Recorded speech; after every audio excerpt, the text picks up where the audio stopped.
welcome to the Intel Brief, your daily intelligence briefing on global geopolitics.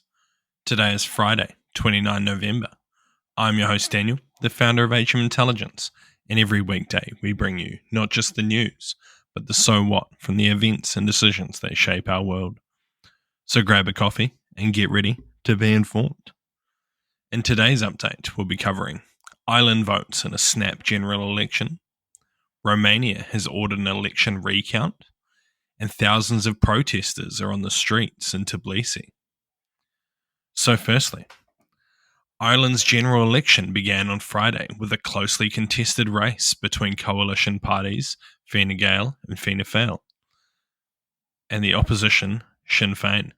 Over 3 million voters are expected to cast ballots for 174 parliamentarian seats, the largest number ever. The election's primary issue includes the cost of living, housing, and immigration. Sinn Féin, which advocates for a united Ireland, is running significantly more candidates than in 2020 when it won the popular vote but lacked enough candidates to form a government. Its leader, Mary Lou McDonald, has called for a government that excludes the long-standing coalition partners. Fine Gael, led by Simone Harris, entered the campaign with a strong momentum but faced challenges, including a viral video of Harris being dismissive to a care worker. Meanwhile, Sinn Féin grappled with its own controversies surrounding former members. This general election, called after Harris succeeded Leo Varadkar as Ireland's youngest Prime Minister at age 37, has also been shaped by his effective use of social media, earning him the nickname the TikTok Teasage. With opinion polls showing the majority of parties nearly tied, forming a government may prove complex, involving smaller parties and independents. So what? This is going to be a critical election for Ireland, much like it has been for the rest of European elections. As much like the rest of Europe, Ireland has been facing the issues listed in the article.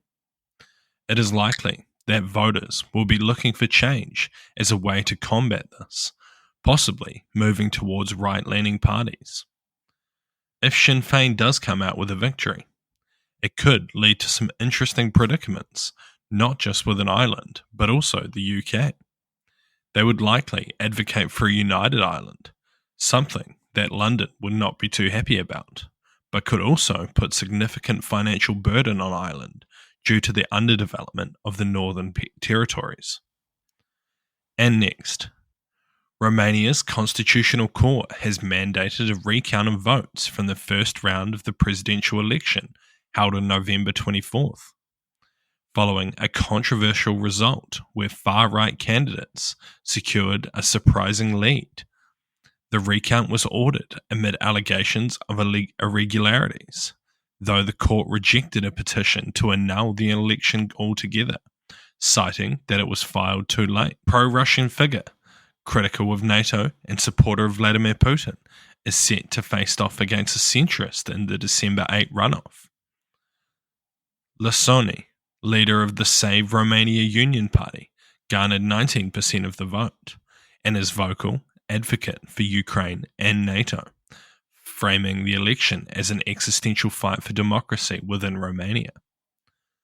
The recount decision occurs amid heightened concerns of foreign interference, with Romania's presidency warning of cyber attacks and claiming Russia's involvement in the electoral process. TikTok has also come under scrutiny for allegedly favouring the far-right candidate, whose campaign was leveraged through the platform to amplify his populist messaging. Both of the candidates criticised the court's recount decision, albeit for different reasons, with one alleging an institutional denial of the voter's choice, and the other questioning its implications for democratic norms. The controversy underscores a tense political climate within Romania as they brace for an interesting runoff that could shape the country's future. So what? This is a very tense situation, but it is positive to see that the electoral process is strong enough to allow a recount and to go through a fair process to understand what happened. However, it is quite possible that the two parties will come out victorious and the runoff will go ahead as expected.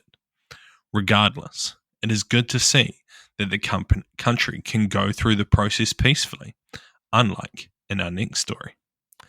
And lastly, Georgia's ruling Dream Party has announced a halt to the European Union accession talks until 2028 and rejected EU budgetary grants, deepening the rift with Brussels. This decision comes amid tensions following disputed elections in October, with opposition parties alleging fraud and boycotting Parliament. Georgian Dream has accused the EU of blackmail and attempting to incite a revolution, while asserting that the suspension is a temporary measure. Despite this, the party maintains its commitment to an eventual EU membership, a goal enshrined in Georgia's constitution and widely supported by the public. However, its policies, including rapprochement with Russia and controversial domestic laws, have strained ties with the bloc, which has already paused the accession talks. Outgoing president criticised the move as a war against the Georgian people's future, while thousands protest in Tbilisi. The government's nomination of an anti-Western candidate to replace the former Prime Minister further signals a hardening stance. Georgian Dream insists it's not a pro-Russian party, but has fostered limited engagement with Moscow. Despite public distrust stemming from the 2008 war, opposition figures have labelled the suspicion a betrayal of Georgians' pro-European aspirations, underscoring a deep political crisis as the country grapples with its geopolitical orientation and democratic integrity. So what? This is a good example of what happens when the country doesn't have strong democratic processes and allows one party to hold too much control and influence. Though it seems unlikely that the protests will have an effect on the current government, it is unlikely they will stop, likely leading to significant levels of violence, as we are currently seeing on the streets of Tbilisi. Thank you for listening to the Intel Brief, your daily intelligence briefing on global geopolitics, brought to you by HM Intelligence. If you want to support the podcast, tell your friends to help them stay informed and leave us a 5-star review. Or if you want to learn more about intelligence, why not take one of our courses? They're all online, self-paced and affordable. Thank you for listening. I've been your host Daniel, and I'll see you next time.